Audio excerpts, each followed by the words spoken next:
Hi, and thank you for joining our educational webinar, where we will discuss the many myths and misconceptions around vaccines and immunizations with Dr. Tiffany Kimbrough and Dr. Nathaniel Warner. My name is Sharnea Smith, and I am a member of VCU Health's marketing team. So before we get started, I want to first make note that we will hold all questions until the very end. So please feel free to drop those questions in the comment section, and we will address them during our Q&A. So I'll first like to introduce Dr. Kimbrough. She serves as the medical director for the Mother Infant Unit at Children's Hospital of Richmond at VCU. In addition to being an assistant professor in the Department of Pediatrics, she completed her medical degree at the University of Maryland School of Medicine and her internship and residency at the VCU Medical Center. Thank you, Dr. Kimbrough, for joining us. Thanks so much for having me, Sharnea. I'm really excited. And our next guest will be Dr. Warner. He's an infectious diseases physician at VCU Health, as well as a clinical instructor for the Department of Internal Medicine. Dr. Warner completed his medical degree and residency at the VCU Medical Center. Thank you to Dr. Warner for joining us. Thanks for having me, Sharnea. Happy to be here. So thank you both, and I will now turn the show over to you. So I'm going to get started, and we're going to talk about pediatric vaccines first. Sharnea, do you mind advancing? And the topics that I'm going to cover during my time are, firstly, what is the recommended vaccine schedule? And then answer a common question I get from families, which is, can I space vaccines? I also do a lot of prenatal consults with families before they deliver. And so a common question I get from pregnant or expectant moms are what vaccines are needed during pregnancy. And then lastly, we're going to hit on some common parent concerns. I do want to preface that this is a general talk about vaccines and it's not medical advice for your family. So I do think that it's important you remember to have these conversations and questions with your healthcare provider. And then lastly, I am a sub-principal investigator on a vaccine study with GlaxoSmithKline, but I have no financial ties to that or any other pharmaceutical company. So just to start with, this is the recommended schedule from birth to 18 years of life from the Center for Disease Control, or the CDC. This is updated every year based on what current evidence is. So this is constantly being reviewed. The yellow boxes are when vaccines are due for most children. That being said, there are always exceptions. And so, again, it's really important to talk about the schedule and context of your little one. So the yellow boxes, as you'll see, some of them have some wiggle room. So you may notice that there's some difference depending on which practice your child attends. And each practice is generally going to have their own schedule that they're following that follows the CDC schedule. In general, babies get a birth dose of hepatitis B and then generally are getting their booster vaccines every 2 months for the first 6 months. And that mirrors when they come into the office. So vaccines are generally being scheduled when a well child check or when an evaluation is due for your little one. So we get 2, 4, and 6 month shots. Generally, babies get a break unless it's flu season until 12 months and then so on thereafter. Going into preschool or kindergarten is a big year. We get some booster shots then, and then again a break until age 11, apart from the annual flu shot. You'll see, like I said, that there's some wiggle room. It also tends to look like a lot, but the good news is that there are some combination vaccines where we're putting a couple products together into one injection, so the number of pokes that your little one's due for are decreased at each visit. Next slide. So another common question that I hear from families, is how effective are vaccines? And so this is a slide that I hope you can see that includes data from the United States. So how prevalent were these diseases in the US prior to vaccination? And then how often do we see them now? And I hope that it's just readily apparent as you go down the line that the rate of these vaccines really, or the rate of these diseases really decreased after these vaccines came on board. One of the questions I get commonly from families who may be hesitant is, well, Dr. K, isn't it really just that we're all better at washing our hands? We have water sanitation, we have refrigeration, we're not living in the same kind of conditions that we used to. Isn't that more of the reason why we see decreased disease rates less so to do with the vaccines themselves. And so what I usually talk to families about who may be on thinking about that as a reason why they may want to avoid vaccines is to think about the second one here. This is H influenza. If you haven't heard of that before, it can cause a really serious infection in babies, one of those infections being meningitis. And it wasn't uncommon on a pediatric hospital floor to have multiple cases of meningitis at a given time. Children would be admitted and have to have a spinal tap. And so this vaccine became available in the late 1980s, early 1990s. And so that was well after sanitation efforts, were underway. But we really saw a 99% decrease in the rates of H flu disease after this vaccine came on board. So in addition to good sanitation efforts, which certainly are important, vaccines also have a really important role with disease prevention. Next slide. So along that line then, can I space vaccines? There's a popular schedule to space vaccines where parents are coming in almost monthly to get a delayed vaccine schedule. This schedule has no evidence behind it. It hasn't been studied and has no real benefit compared to the CDC schedule. Can you click, Sharnice? So what are the problems with this? As you can see, there's increased visits. So usually a visit to the doctor's office means that a parent has to take off work and come down to see us. So that is logistically problematic for a lot of families and may mean that kids don't come in on time and so can get even further behind. With this delayed schedule, the visits where a child's getting vaccines are pushed out, and so a kid is left vulnerable for a longer period of time where they may not be protected. We also see that kids who are on a delayed schedule are coming in more often. And so every time they come in, there's a shot associated with that. So they start to have fear of the doctor's office, even more so than what's typical. They hit the parking lot or they come into the office and they immediately have that fear response. And then again, there's really no science that there's a benefit to this, but there's definite harm or potential for harm with reducing the protection that children have. So what vaccines should pregnant women expect? And this again is general guidance. It may be different for your specific case, but most pregnant women are due for a tetanus and a flu shot while they're pregnant. And so, you may be thinking to yourself, wait, tetanus, I thought I got that every 10 years. So if I've had it in the last 10 years, I should be good. And the main reason that we get this vaccine is less for the tetanus component and more for this little P that's included. So that little P stands for pertussis, or more commonly known as whooping cough. So pertussis immunity actually wanes pretty quickly after you get your booster. And so it's really important for pregnant women to get a Tdap with every pregnancy. Your body will immediately begin creating antibodies, and those antibodies, these little blue dots here, will actually pass through the placenta to your baby.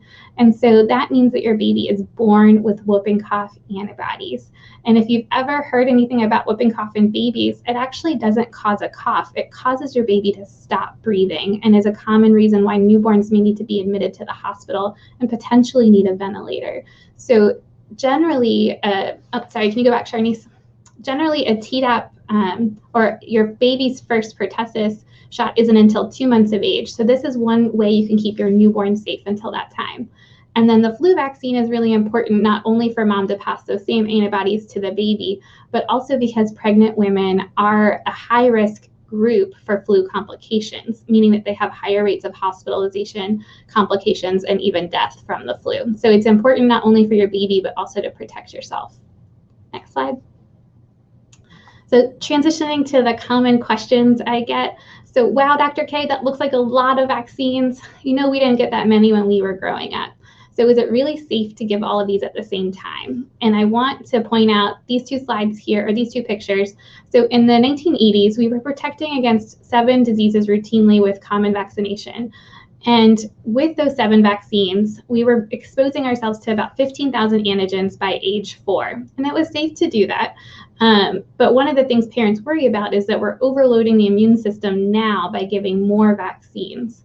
What we've actually seen is that our science has gotten so much better in the last 3 decades, and that we know what parts of an antigen, which is just the name for what our body needs to form an immune response. So that could be a virus, a bacteria, or part of those cells that helps our body form antibodies.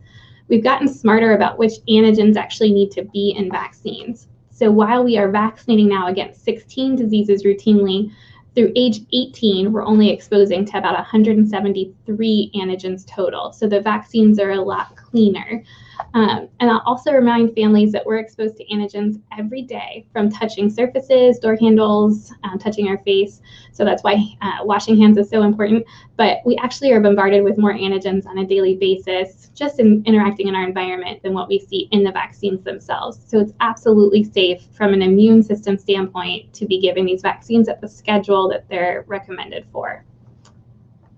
Next slide. So another common question is, well, Dr. K, when's the last time you had a measles case, or how often are we really seeing these diseases? And while it is true that we're seeing rates decrease, the rates are still not zero, because vaccines are awesome, they're doing a great job, but we still have outbreaks. I think that we all remember in recent years the Disney measles outbreak, which is unfortunate because the United States had eradicated measles in the US in the year 2000. But with waning vaccine rates and with international travel, we do get pockets of outbreak. We've seen mumps outbreaks on college campuses. And then lastly, that whooping cough, that pertussis, we see outbreaks of that as well. So it's important to continue to vaccinate to prevent these outbreaks from happening, but also when they do, that your child is protected, that they aren't left vulnerable in the wake of an outbreak.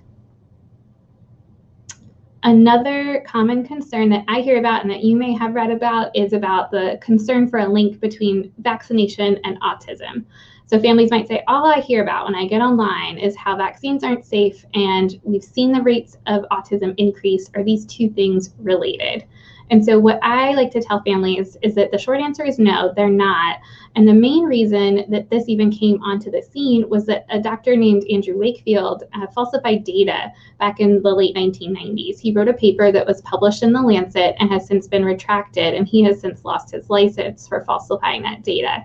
However, the damage was kind of done in that it put that fear out there that vaccines are not safe and that they're linked to harm. Since this study came out, there have been over 1 million children that have been studied in various forms and then collected in a meta-analysis that have found absolutely no link between vaccination and autism. So you may say, well, then what is the link? And the truth is right now, we don't have an answer for why autism rates are on the rise, but what we do know is that we've changed over time how we diagnose autism. So what we might have used to call mentally retardation, some of those children that used to receive that label now are diagnosed with autism or autistic spectrum disorder. So sometimes the diagnosis criteria changes over time. We're also learning a lot more about genetics and the links between certain genes and the autism diagnosis. So another common question is, won't this hurt? I don't want to see my baby in pain, which as a parent, none of us do. It hurts us, it hurts our soul a little bit when our babies are crying. So what I will also counsel families about is some things that we can do to help mitigate that pain and help them to feel better. So breastfeeding is actually incredibly helpful to prevent pain during vaccines, or can be done immediately after vaccines, depending on how old the little one is. Swaddling, shushing is helpful, sucking for little tiny ones. For older infants and toddlers, bringing a lovey or a stuffed animal is helpful. And then for the oldest age kids, talking them through what to expect, working on deep breathing, and then most importantly, us as parents staying calm to help our little ones stay calm throughout the procedure. So that is my main takeaway points. And then I'm going to transition now to Dr. Warner, who's going to go through a little bit more about adult vaccination. Great. Thanks, Dr. Kimbrough. Again, I'm Dr. Nate Warner. I'm happy to be here. And so I'm going to be stepping back and talking a little bit more generally about kind of the basics of vaccination and a little bit of the impact and how vaccines are approved in the United States. And then talk about 2 vaccines for adults that are going to be really important this fall. And then touch on the coronavirus vaccine and hope and try to answer some questions that you might have. So you can go advance. So I like to think of our body when I talk about vaccines as sort of a castle here. So it's fairly well protected, as you can see. But if you're about to be invaded by an army, which we will say is a disease, it's really important to have extra defenses. So I like to think of a vaccine as kind of a general that will train up the army for this castle, kind of build up our defenses by creating a moat. You can advance, and then one more. and then put out some sentinels out to warn us of when the army comes, so that we can neutralize it before any real damage occurs. So that's what I like from a broad picture, how I think of vaccines. So you can advance. And so this is a little bit of a busy slide, but it kind of just talks about all the outbreaks that have happened in history. And so the three biggest circles here, measles, smallpox, and Spanish flu, are all kind of vaccine preventable diseases. And smallpox, which has killed the most people in our history, has actually been eradicated across the world, which has been great. And that's all due to vaccines. Next.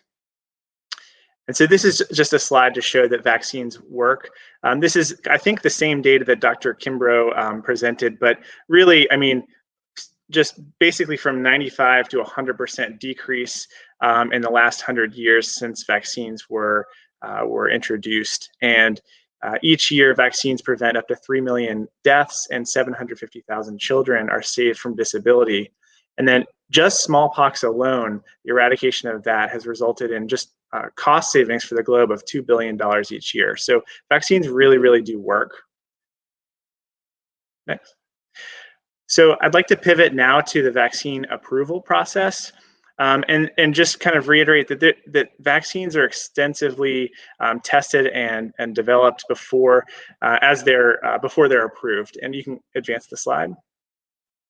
So if a lab and a pharmaceutical company comes up with a candidate vaccine, they first go through some pre-human studies where they make sure that the molecules work and make sure it works in the test tube, and then make sure it works in animals. And then once they have the safety there, they present their data to the FDA, and they start these 3 phases of trials. And so the first phase is essentially a safety study. So there's not a whole lot of volunteers. They're healthy people, less than 100 folks. And all they're really looking at is the vaccine safe? Are there any untoward side effects?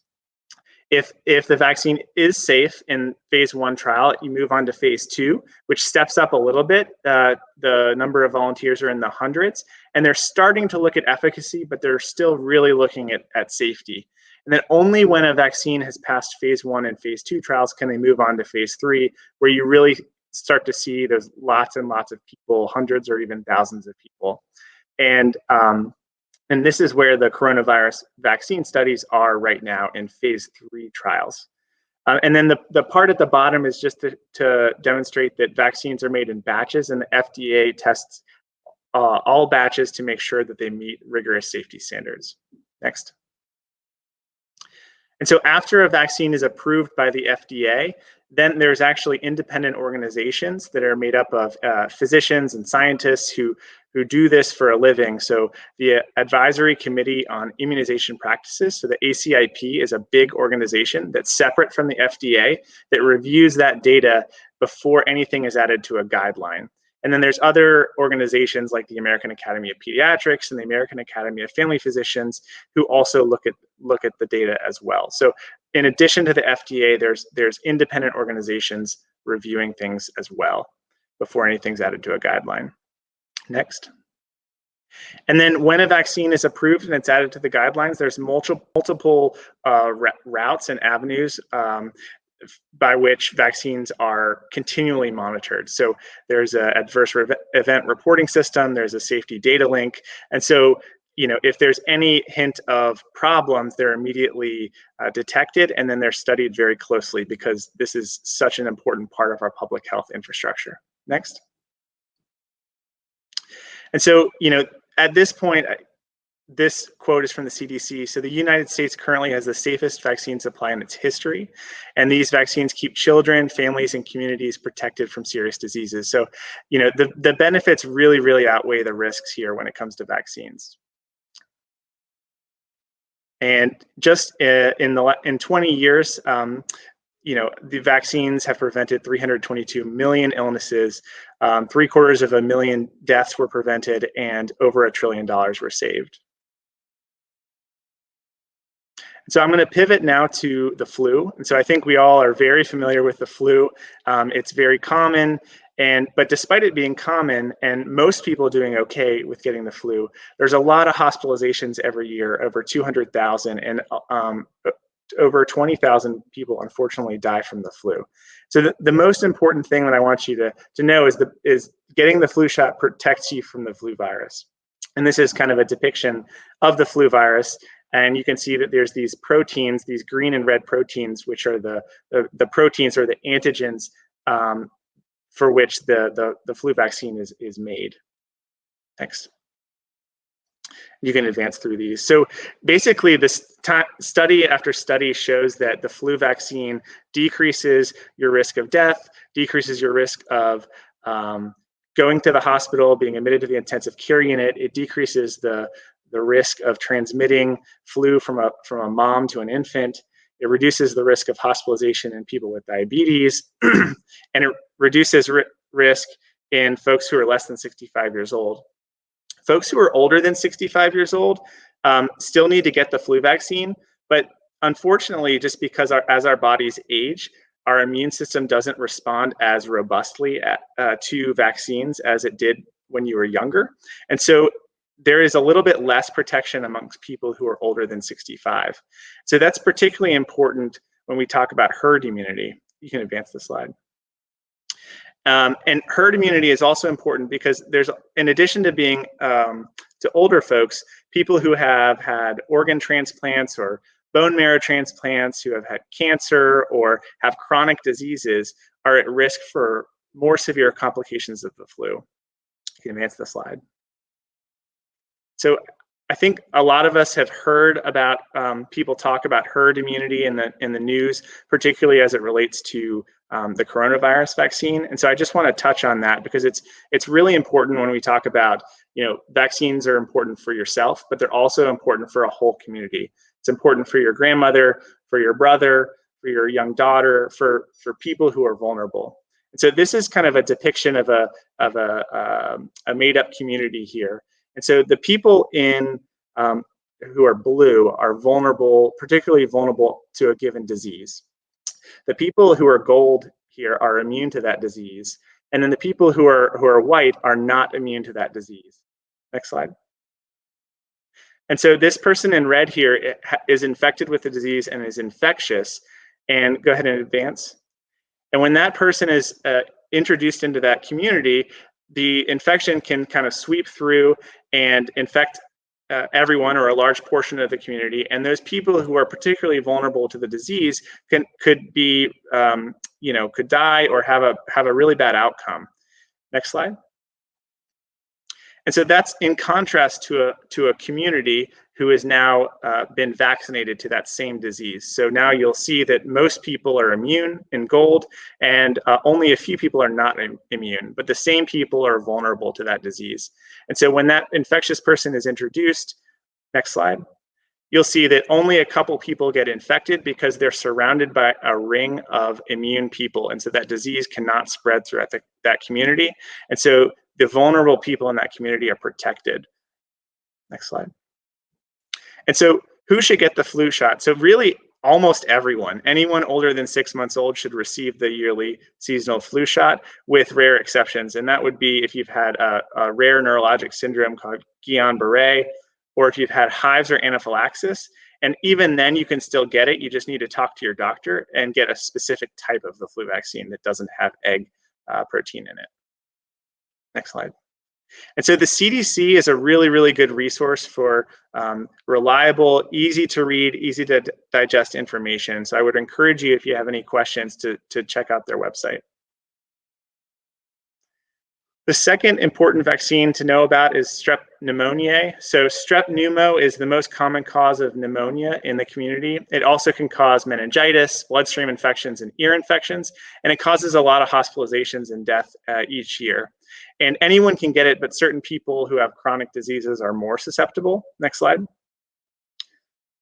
And so if you're older than 65, then you should talk to your doctor about getting the Pneumovax shot. And then if you are any age but have certain medical conditions, which I think going into them is maybe a little bit too complicated for today's talk, but I would encourage you to talk to your doctor to see if you qualify for the Pneumovax or possibly even the other one, which is called the Prevnar. And so I think the most important thing is to talk to get a primary care doctor if you don't have one, and then two, talk to your primary care doctor about which vaccines are right for you. And then, in the era of social media and misinformation, the CDC again is a very reliable, truthful website that you can go to and know that you're getting good information. Next slide. And so I'm going to pivot now to coronavirus. And so this is just a screenshot of the Johns Hopkins Coronavirus Tracking Center. We all know that there's been 37 a lot of cases worldwide, 1 million deaths globally, and over 200,000 deaths in the United States. Next slide. And so that kind of brings us to the question of, how does coronavirus end? Next slide. And really, it ends when it stops transmitting to more people. And really, the way that that's going to happen is by getting herd immunity in our community. And the two ways for that would be to, one, get herd immunity from all of us getting infected with it, or two, for us to get herd immunity by getting vaccinated. And so that kind of magic number is about 70%. So it's going to take approximately 70% of us, kind of, let's say in the Richmond area, to get immune to the coronavirus from whenever that vaccine comes, in order for us to stop the transmission of coronavirus. The unfortunate thing is that surveys are showing that only about 50% of Americans are interested in receiving the coronavirus vaccine. So that's really important, because that is not 70%. And so without us getting that level, we can still have kind of continuation of this pandemic. And I don't know about you, but I think it's time for this to end. Next slide. So I think, when I'm thinking about how to convince people to get this vaccine, that to show people that it's trustworthy, and just like all our other vaccines in the community, is one, it's going to take those of us in the scientific community to be transparent about what's going on in the approval process, which is why I'm talking to you today. And then two, for the public, myself included, to trust that these scientists have our best intentions at heart, and that we can trust that the vaccine is safe. Next slide. And so right now there's 9 pharmaceutical companies kind of, quote, in the running for making a vaccine, coronavirus vaccine.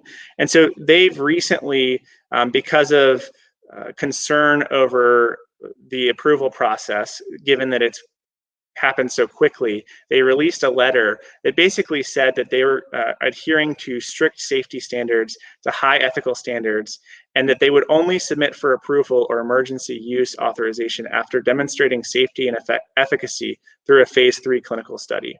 And so if we remember back to that FDA approval process that I talked to you about, that's the same approval process for every other vaccine that we have in the United States. So they've recommitted to the fact that our coronavirus vaccine will go through the same approval process as any other vaccine. Next slide.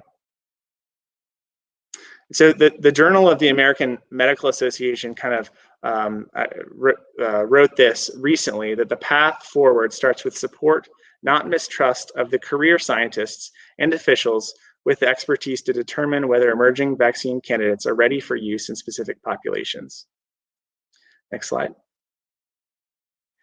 And so, for me as a doctor, but also as someone in the Richmond community, I kind of think about why am I going to get the vaccine? So for me, I'm going to do it for my patients. I'm going to do it for the community at large, my fellow Richmonders, and then I'm also going to do it for my family. And so those are my 3 reasons why. So next slide. I'm going to ask you kind of, what's your why, and why will you commit to getting the coronavirus vaccine when it's available? Will it be your grandmother? Will it be your mother? Who is it? Who's your why, and what's your why?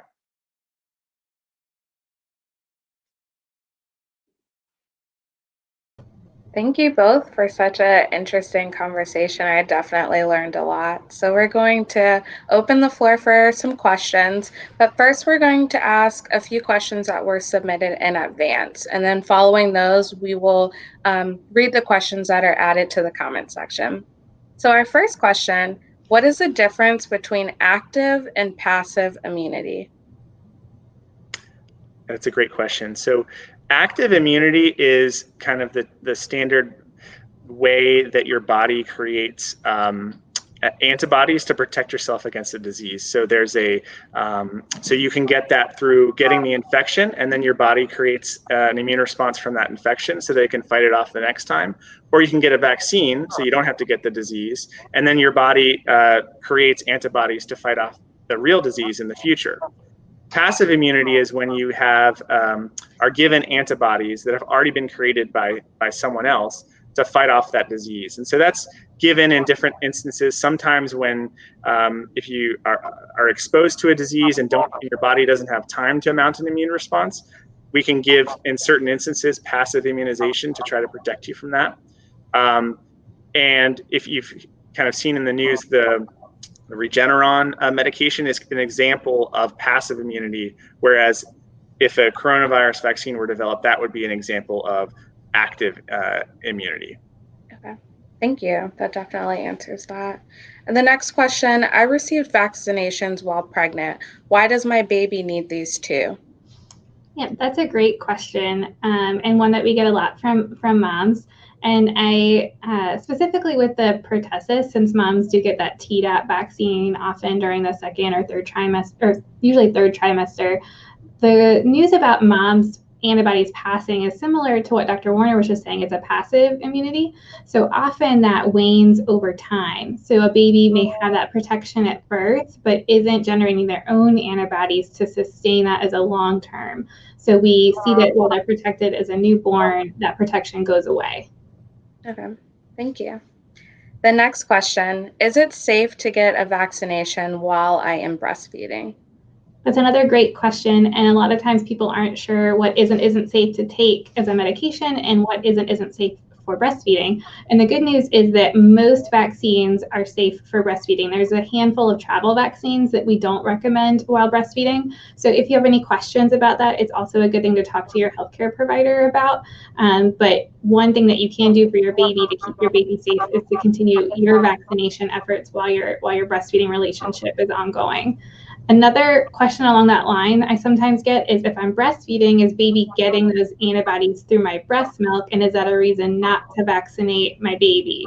And so the answer to that question is no. Your baby gets some great antibodies from breastfeeding, but a lot of them don't make it past the gut.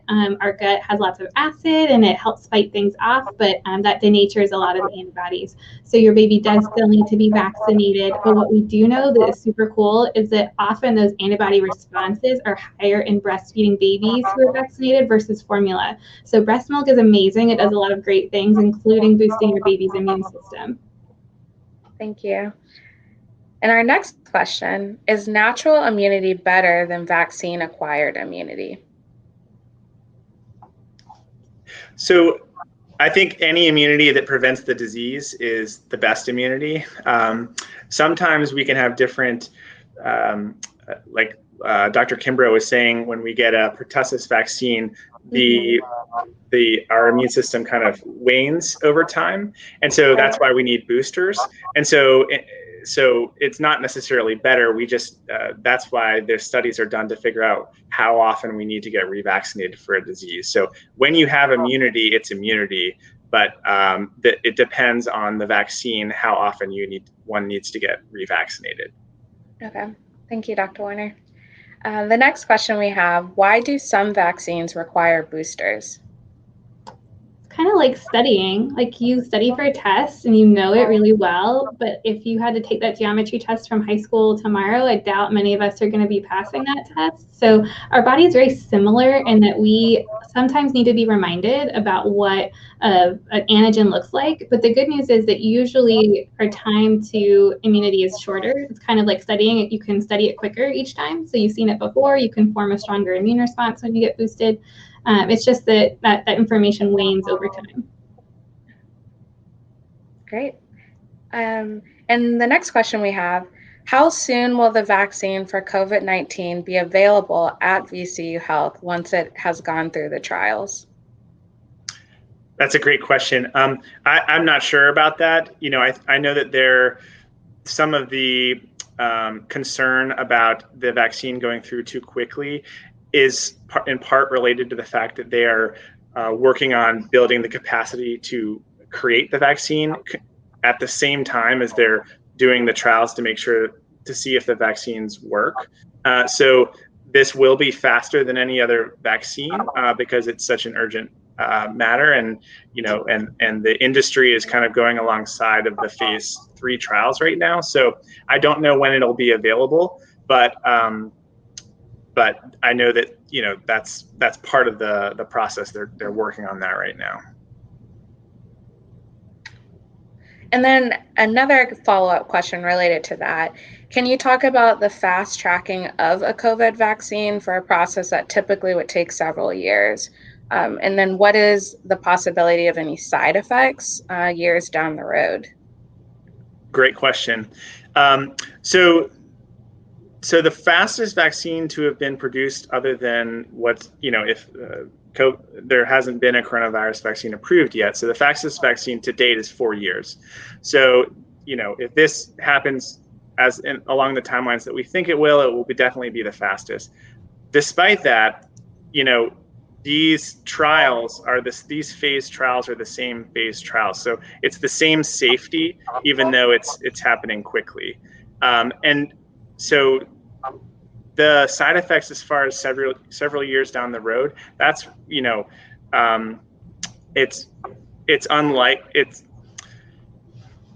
it is unlikely that there will be many significant side effects years down the road. Most of the side effects are seen up front when you get the vaccine and the immune system recognizes the antigen. So while there are infrastructure in place to track side effects, most of those side effects happen early, and that's why those trials are designed to detect those. And so just to give you kind of an example of the level of safety that is going on right now, Johnson & Johnson is one of the pharmaceutical companies doing the trial, and there was one patient who got sick, and they've paused the whole trial until that patient has been thoroughly investigated and they figure out exactly why that patient got sick. So that's the level of attention to detail that's going on in these trials right now. Thank you, Dr. Warner. And that looks like all the questions that we've had. So Dr. Kimbrough, my apologies. We have one more question that is coming in. Should people that have had the coronavirus, should they also get the vaccine? That is a good question. So usually when we get an infection, we become immune to the disease. So I don't know what the exact indication will be for the vaccine until it comes out. And so we'll have to stay tuned for that. There is some evidence there might be some waning immunity in people who get the infection. So it's possible that we'll need to do that, but we'll have to stay tuned. Thank you, Dr. Warner. And with that, Dr. Kimbrough and Dr. Warner, it was such a pleasure to have you join us for this educational webinar where we learn the truth about vaccines and how they can help save the lives of those around us. So to inquire about vaccines you and your family should take, it's important to speak with your physician. And to learn more about Dr. Kimbrough and Dr. Warner, please visit vcuhealth.org. Once again, thank you both for speaking to us tonight, and to all who joined, have a great night. Thank you. Thank you.